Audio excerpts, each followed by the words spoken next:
first steps into space, we search in the hope of finding even the slightest form of life.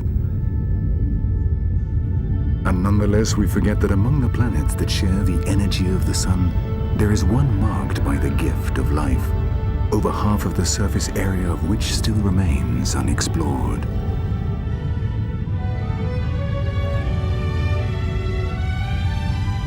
This planet was given the wrong name. It should, in all justice, have been called water.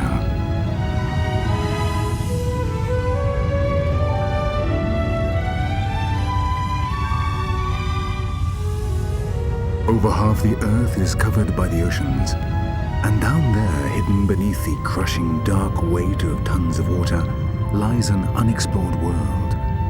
A world up to now forbidden to man. A world about which scientists know less than our solar system. The world of the final frontier, the ocean depths.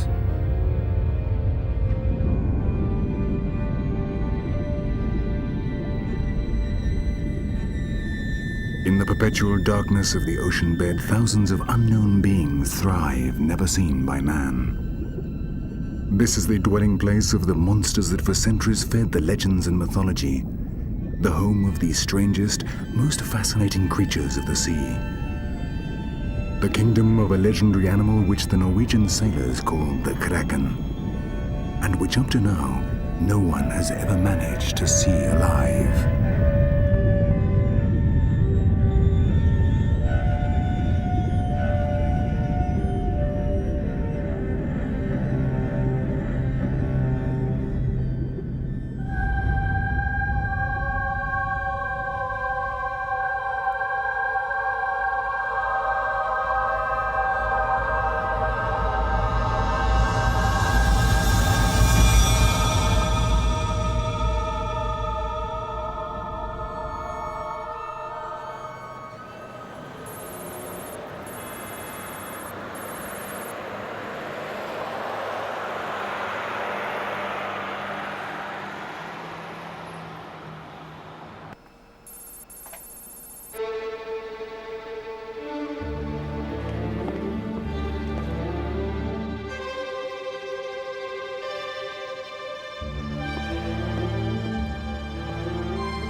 Sí, adelante.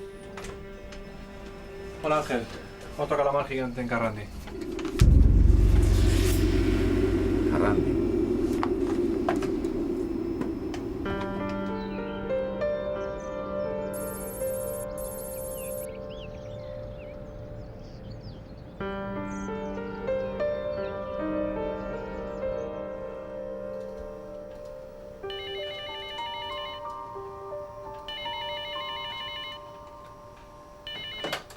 ¿Sí?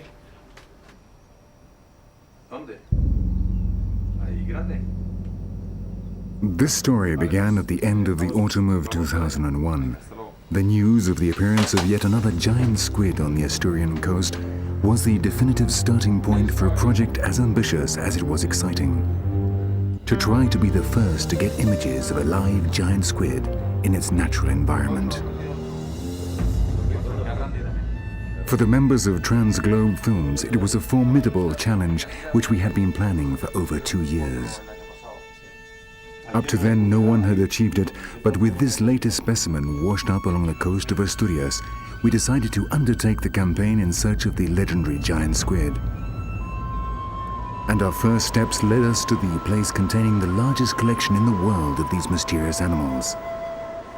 A little-known museum in the Asturian town of Luarca.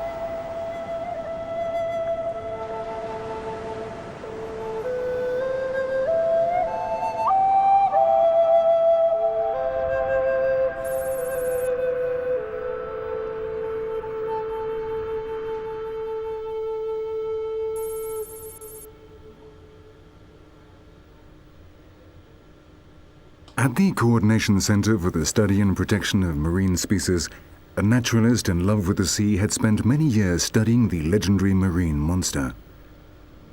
Since time immemorial, giant squid had appeared along the shores of Asturias. For the local people, it was simply one of many creatures that the sea cast onto its beaches, and as there was no way of making use of them, no one paid any attention to them. But Luis Laria understood the importance of what was happening there. For a long time, the sailors in Luarca had spoken to me about these marine monsters, which for me were just a legend. They stopped being so precisely with the capture of this specimen, which measures 13 meters and which was caught in the Carandi fishing ground, now considered to be one of the best or most important in the world in terms of the presence of giant squid. At first, Luis Laria thought it was simply a chance occurrence. But in time, he began to understand that there, just a short distance from the coast of Luarca, there was a stable population of giant squid, a unique treasure that the world ought to know about. The decision was taken to conserve it precisely in order to be able to show society real specimens today. And despite the fact that so many have appeared in Asturias, I did not understand how they could fail to be noticed by institutions, etc. And future generations would not be able to observe them up close as they can be observed here in the Luarca Marine Teaching Facility. Though unknown to the general public, this is the most important collection of giant squid in the world. Today, the Thepesma has 19, and every new year examples are added to its collection.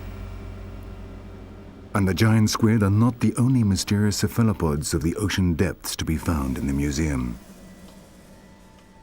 The ocean depths of Carandi are home not only to the giant squid, but also to other extraordinary specimens such as this one, a Tenengia danae, which, though it is not as large as the Architeuthis, has two peculiarities worthy of mention, precisely on the tentacles. One of them is that it has the two largest luminous organs existing in nature, called photophores, on the first and third arms, and also a multitude of hooks instead of the characteristic suckers. These mysterious squid have attracted the most eminent world specialists in cephalopods in search of the tracks of an animal that has eluded man since the origin of our species.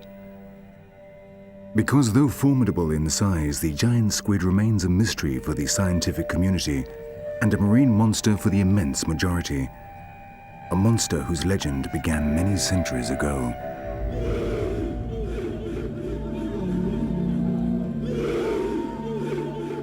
From the very start of history, man has found in the sea a home for his demons and superstitions. Those who cross the oceans in fragile wooden ships lived for months in the fear of a liquid world that was forbidden to them and which frequently killed entire crews.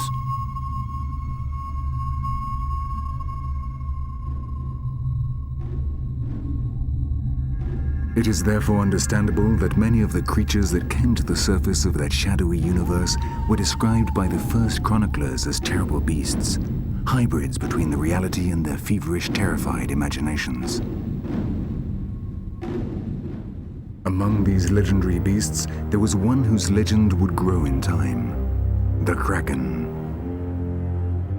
This was a fearsome monster with many arms which attacked the ships and dragged them down into the depths. An enormous octopus whose strength and malice for centuries terrified the sailors of Northern Europe.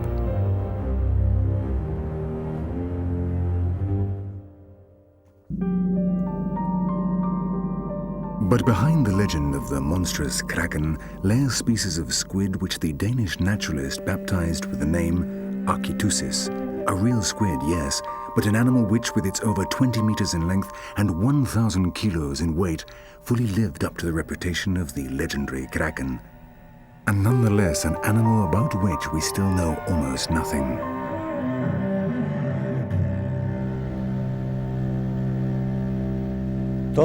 Everything we know about the giant squid, Architeuthis, comes from animals washed up on rocks or beaches. And some of the most interesting information has been obtained from the calcareous pieces of the ear and the statoliths. A small fragment that has revealed a surprising piece of information. The Architeuthis is the animal with the highest rate of growth in the animal kingdom. This calcareous piece of around 2 millimeters in length increases in growth daily. If we cut the statolith or polish its outer faces, we would see a series of rings starting from the nucleus, and each one of these rings is a daily increase.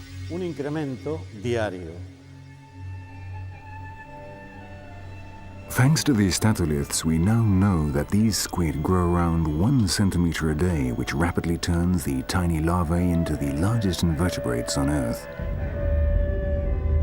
And as the detective work progresses, each new discovery in the bodies found helps us to approach the challenge of entering the world of the kraken and trying to see it alive. One of the most important pieces of information the bodies of Architeuthis have provided us with is their diet. They feed essentially on fish and cephalopods. They capture these prey with large tentacles whose ends are in the form of clubs. On the central part of these clubs, on the hands, they have powerful suckers, and on these suckers there are rings, chitinous toothed rings. Once the prey are held by these structures, from which it is virtually impossible to free themselves, they are transported by the tentacles to the mouth.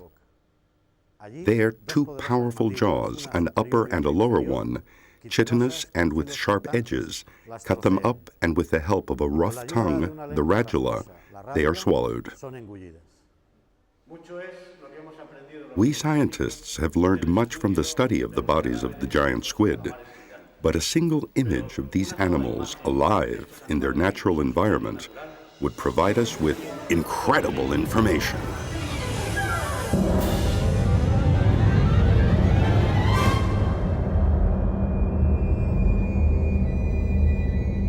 If we have not been able to see the giant squid alive, it is because its habitat is the depths of the ocean at between 300 and 1,500 meters.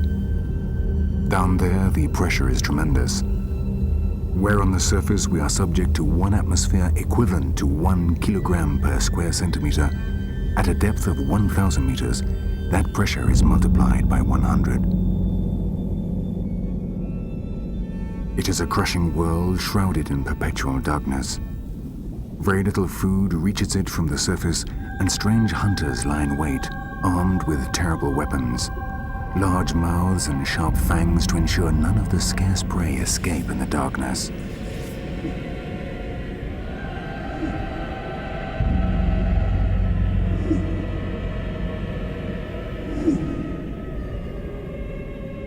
Adaptation to this extreme world has generated strange beings, disconcerting forms which to our eyes are easily converted into monsters.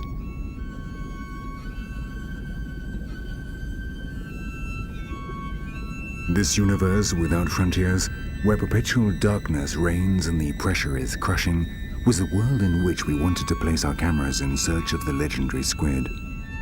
A challenge which required meticulous preparation and specialized equipment.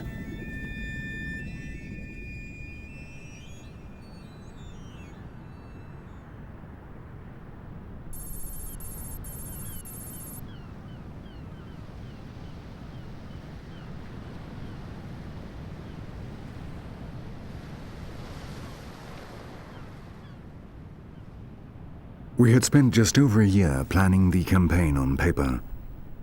Now, long months of work lay ahead of us to materialize all the technical devices and means which would enable us to submerge our cameras into the depths of Carandi in Asturias. The countdown had begun.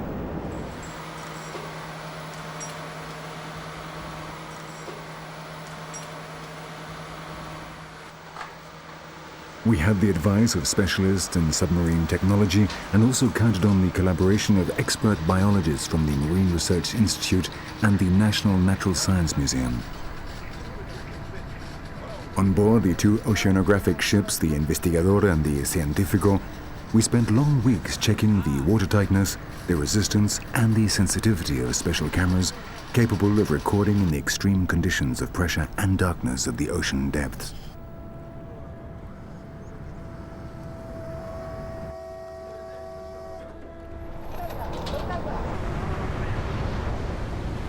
time was running out.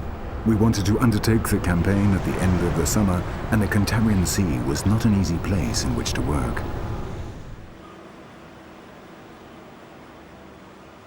While we checked the stability and floatability of the buoys designed to carry the cameras, our chief engineer, Joaquin de Gracia, made the final adjustments to the key element in our campaign, a case specially designed for the Kraken project.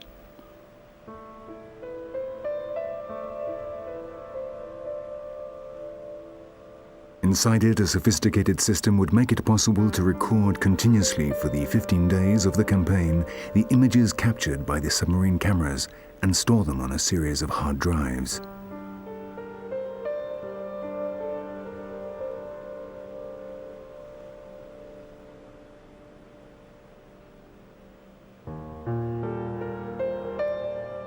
The complexity of the system was due to the fact that it had to have a total autonomy, a decisive factor in the campaign. The case would remain inside a floating buoy and would be connected by a thick optic fiber cable to the structure carrying the camera, a structure with an adjustable lighting system, infrared lights, and different acoustic and optical signals which would serve as lures.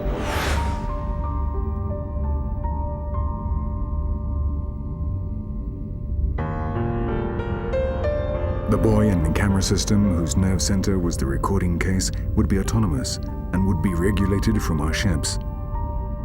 And to cover the search area we had chosen, we had 3 similar sets of equipment which defined an equilateral triangle inside which we would move around with our ships.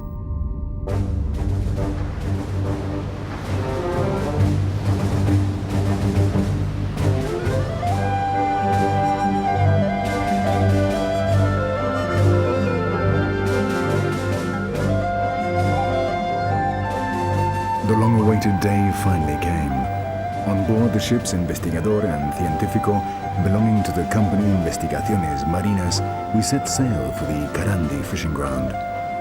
We are not alone on our adventure. In order to carry out the campaign, we had requested an exclusion zone to keep the study area free from maritime traffic, and the patrol boat Mauro of the Spanish Navy accompanied us to guarantee compliance with this. Finally, 2 years after we had first considered the idea, we were setting off in search of the legendary giant squid.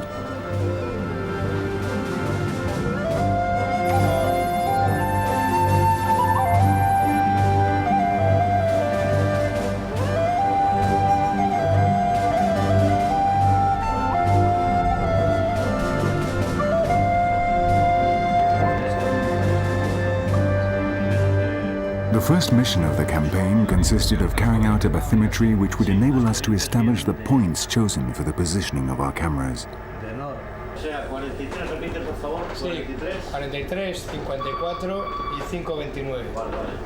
At 43 degrees 56 seconds north and 5 degrees 29 seconds west, we located the so-called Pozo de la Vaca, a narrowing of the submarine canyon where we would place the 3 cameras at depths of 800, 700 and 500 meters respectively. Now we were sailing over the Karandi Trench, the territory of the enigmatic Kraken.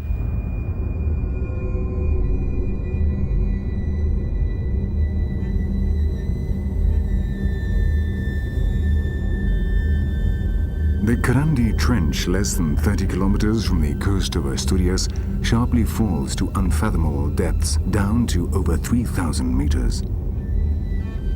At the start of its drop from the continental platform, Karandi forms underwater canyons along which the currents drag large amounts of nutrients on which enormous shoals of small fish feed. And these in turn attract the large predators, among them the giant squid.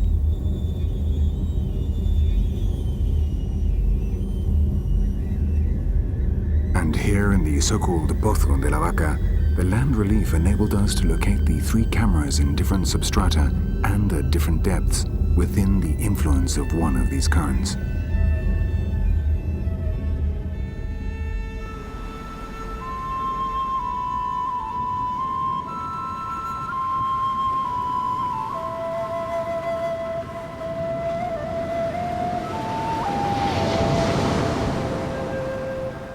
If designing, constructing and testing the cameras was a complex task, positioning them at the chosen places represented a truly formidable challenge. The structure of the buoys, ballasted with a dead weight of 3,000 kilos, weighed over 5 tons, and the Cantabrian Sea does not make things easy.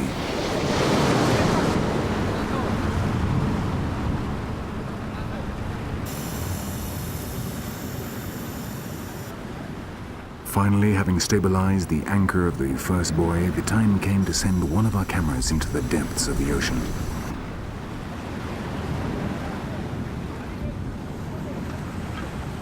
The air was thick with emotion. We were going to open a window onto an unknown world which no one had ever seen.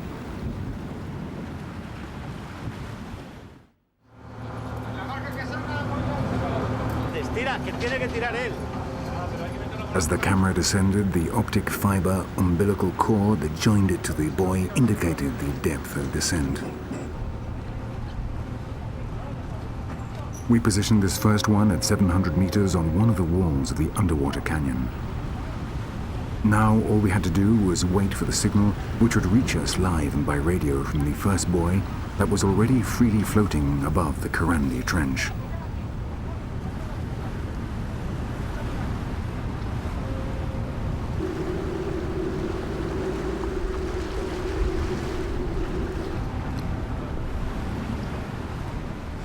Inside the viewing cabin, which we named Calypso, the tension was similar to that which preceded the first moon landing.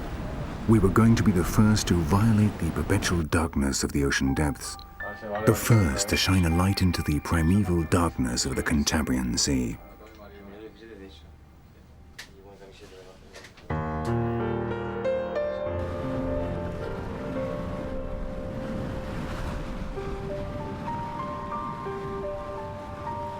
The first images showed a black empty world as the camera descended.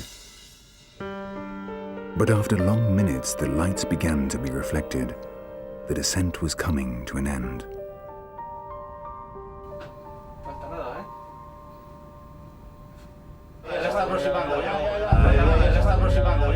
And finally, solid ground.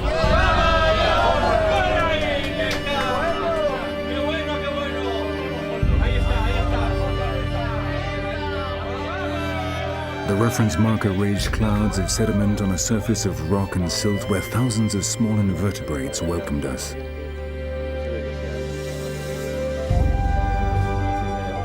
It was an emotional moment. We were discovering a new world, and these were the first images.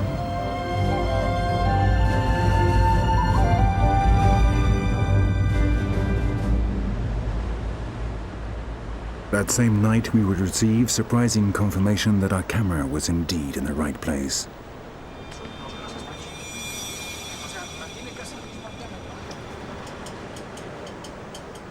A trawler brought on board a giant squid caught at barely 300 meters from the outer limit of our first buoy. This squid, 6 meters in length, would represent quite a find, as it turned out to be a male, much less frequent and smaller than the females.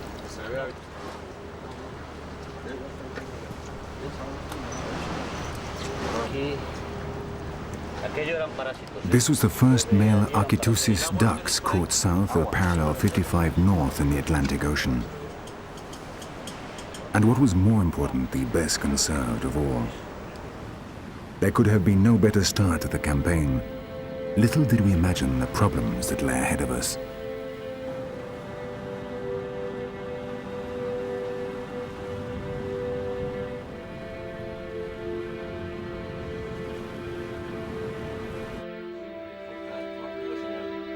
Four days into the campaign, we had already positioned our 3 buoys.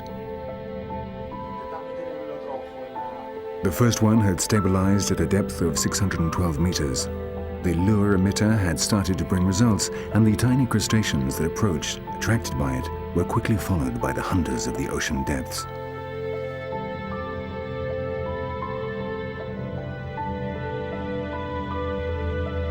We worked in 4-hour shifts to constantly view the monitors as we sailed the area marked out by the buoys, which sent us the signal from the cameras. The second camera rested on the seabed at 709 meters from the surface. To this one, the deepest, we had attached an infrared lens and lights so that the lights would not frighten the animals accustomed to perpetual darkness. We lost quality of image, but new shadows around the lure reaffirmed the decision to use infrareds.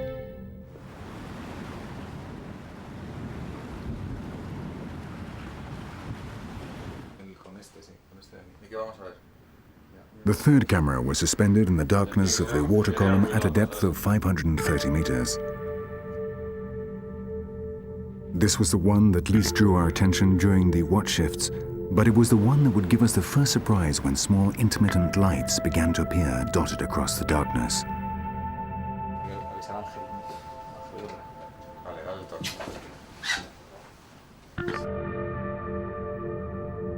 The lights resembled the silhouette of squid, or that's what it looked like to us, so we were anxious to know the opinion of our experts.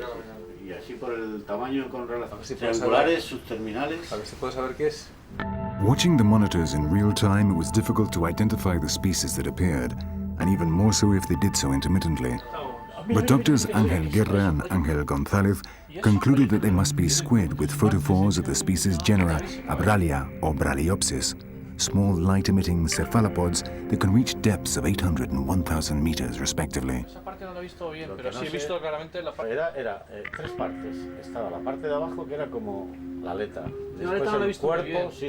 It was our first encounter with the lights of the ocean depths. Below depths of 200 meters, not a single ray of light penetrates the reigning darkness, and so the species of these reaches have developed their own lights.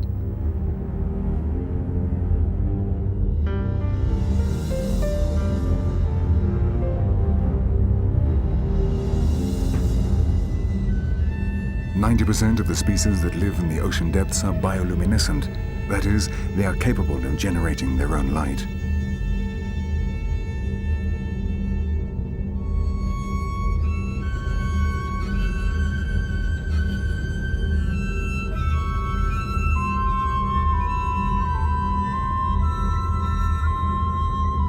In a world where the darkness is total and permanent, these ghostly lights serve many different purposes.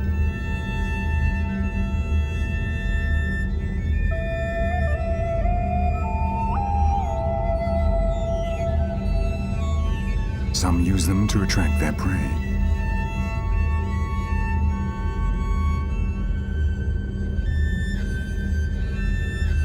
Others to deflect the attacks of predators by presenting them with false lures or to emit alarm signals.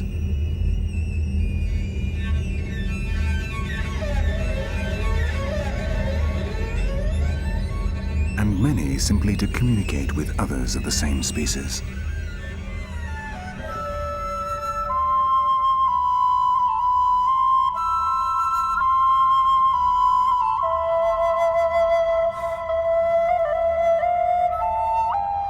Among the cephalopods, too, bioluminescence is very widespread, and some species have even changed their traditional means of defense, adapting it to this dark world, expelling a stream of luminous ink.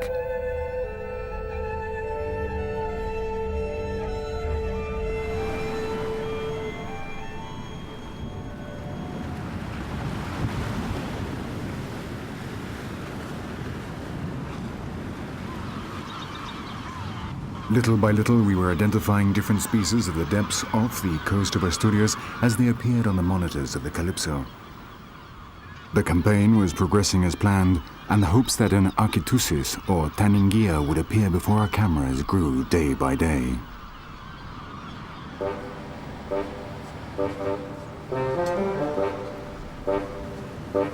Work progressed as normal on board the Investigador and the Científico. Even the Cantabrian Sea appeared to have declared a truce which facilitated the tasks on board our ships. But when you work in the depths of the ocean, you know that problems can appear at any moment, without prior warning.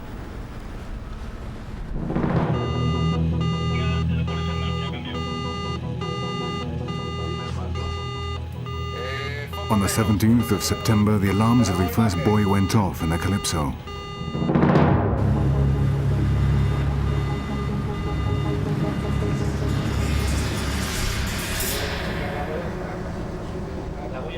one of the boys had disappeared. There were only two possibilities. Either the anchor had broken and the buoy was drifting, or a ship had hit it and a buoy had sunk.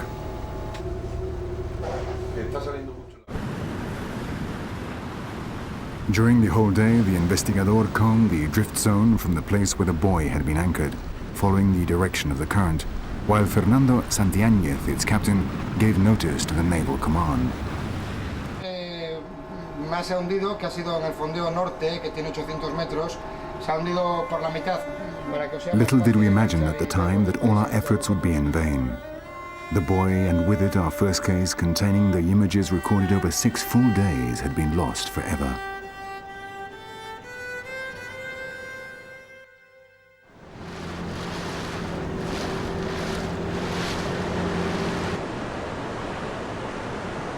But the problems had only just begun.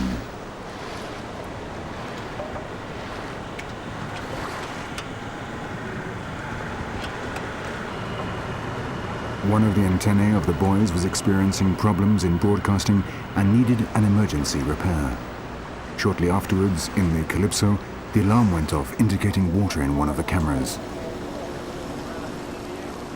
It never rains, but it pours, yet still morale remained high despite these many setbacks. We were well aware of the difficulties we would face. We still had many possibilities of coming face to face with the giant squid, and we weren't about to give up now.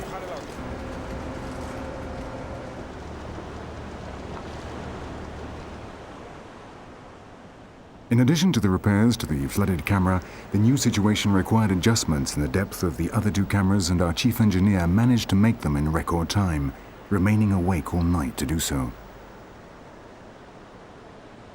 We had come through the worst days of the campaign, but once more we had images of the ocean depths. We were again on the hunt for the elusive, legendary Kraken.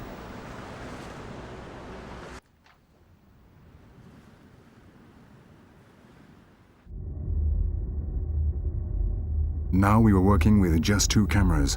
One of them remained in the water column at around 30 meters from the seabed, while the other rested on a surface of silt, where, beneath the infrared light, stealthy fish and crustaceans prowled around our lures.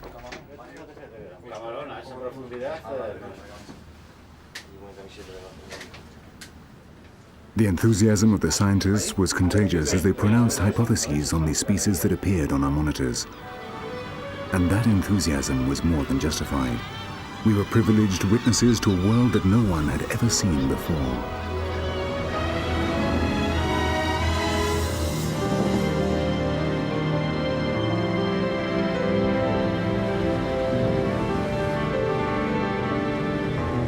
Finally, with the 2 buoys stabilized, we could continue with the envisaged campaign plan. The time had come to use our submarine robot.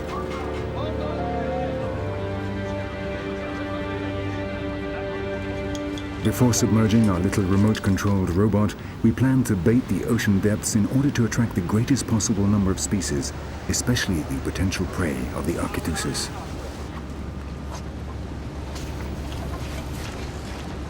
For this, we had brought with us 1,500 kilos of frozen mackerel and sardines. 1,500 kilos, which we had to put into biodegradable bags, then tie these to the sinkers and methodically cast them overboard. To distribute the bait, we had divided up the chosen area, a gently sloping plain at depths of between 300 and 400 meters, into a grid with a total surface area of 8 hectares, into which we would cast 100 bags of bait, one for each one of the intersections of the grid.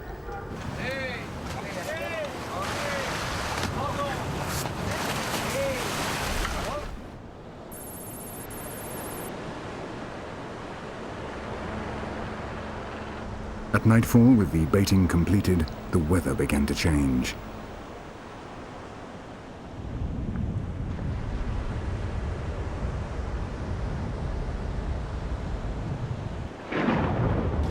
An impressive storm welcomed the Sea Rover, the remote-controlled submarine whose camera would become our mobile eye in the ocean depths.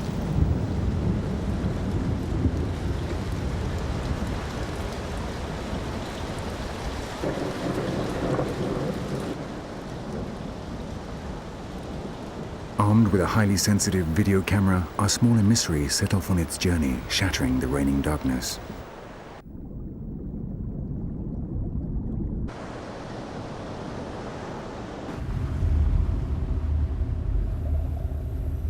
The robot was controlled from the Calypso, and with the storm, this was no easy task.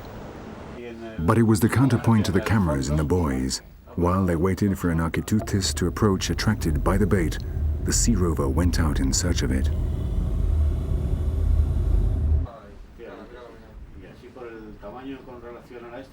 Little by little, our spy was revealing the secrets of a world which had remained hidden since the very origins of the ocean.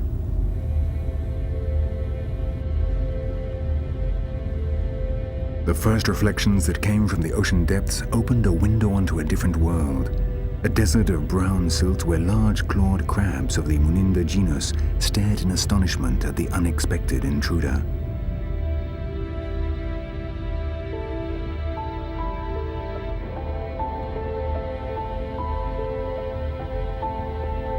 The underwater currents caused some slight problems on those first steps around the ocean depths.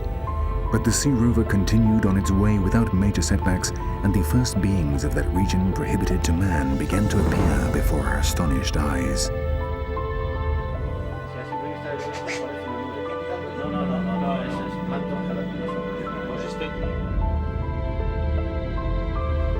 From the first moments of its journey around the depths of the ocean, the little submarine robot gave information that filled our scientific team with enthusiasm.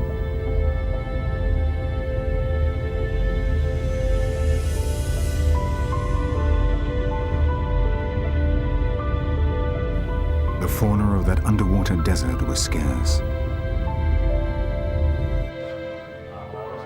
The majority of the species that crossed our silent path in search of cephalopods were invertebrates, beings of strange ethereal appearance that floated in the limitless darkness like extraterrestrial creatures from a distant planet, as unknown and foreign to man as these ocean depths that were now slowly revealing their secrets to us.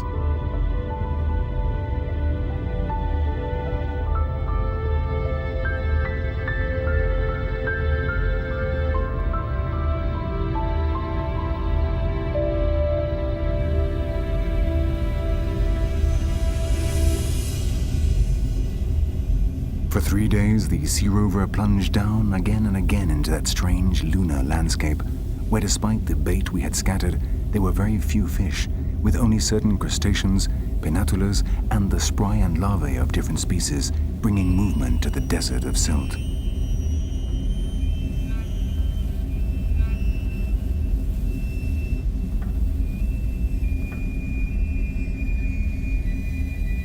The absence of life in that apparently inviolate abyss surprised us, but some devastating drag marks reminded us that the hand of man reaches much further than we could possibly imagine. Perhaps these tracks could, in part, be responsible for this deathly quiet.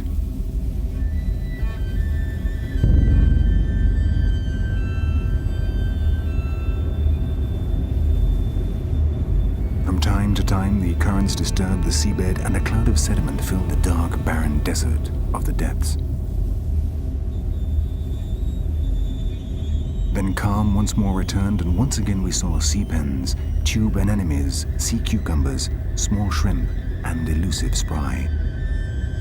But nothing that revealed the presence of the kraken. On the night of the 24th, our spirits began to fail. The Architeuthis had still not appeared, and time was running out. And then, from the Calypso, the alarm rang out. Venga, Francisco, creo que ha aparecido, sí. Esto lo tenemos que enganchar, esto lo tenemos que enganchar.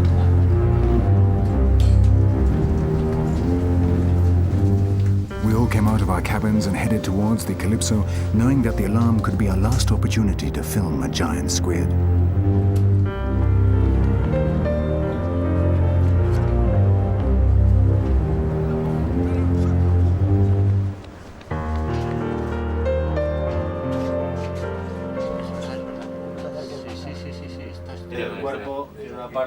On one of our fixed cameras, in the invisible infrared light, a squid of just over 1 meter in length was prowling around the pilot light of the third buoy. The animal, a Turdirodis sagittatus, was an interesting species for our scientists. but its appearance brought the disappointment of not having achieved our objective.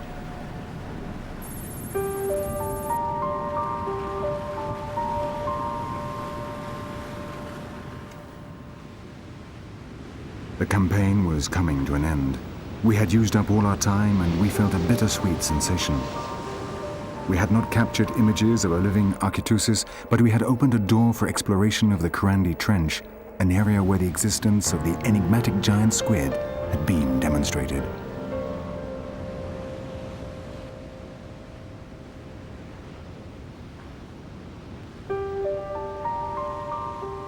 Among the members of Transglobe, a new desire had been born, even stronger and more determined than that which had brought us to the ocean depths of Karandi. Our adventure had not ended. We had every intention of returning with our cameras in search of the giant squid.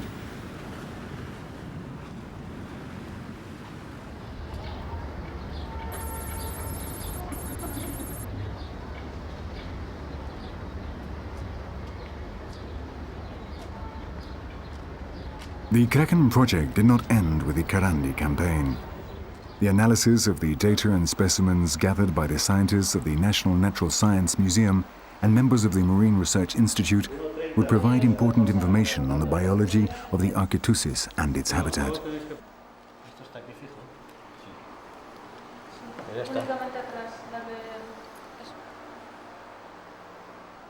The male caught during the campaign provided new valuable knowledge about the reproduction and feeding of the species. And at the same time as the autopsy was being carried out, the museum specimens and archives were used for an in-depth study of the species that appeared in the images captured during the campaign.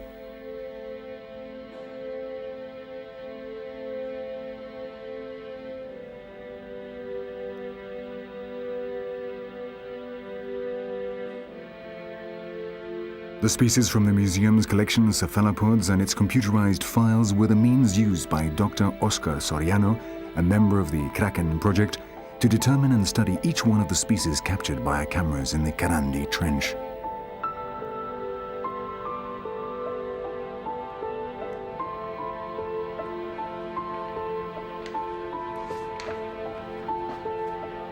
For weeks, Soriano put his patients to the test as he determined the genera and the species of the fish, crustaceans, planktonic, invertebrates, and even some small squid obtained from the hard discs of the cases placed in the buoys.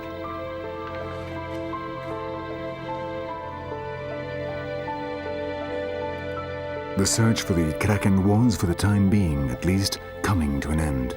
We had been unable to answer all the questions that would be resolved with a single image of this living legend. And all the members of Transglobe were determined to be the first to achieve it. Because if our campaign made one thing absolutely clear, it is that down there, in the perpetual darkness of the ocean depths off the coast of Asturias, hidden from and oblivious to the activities of man, the giant squid silently prowl.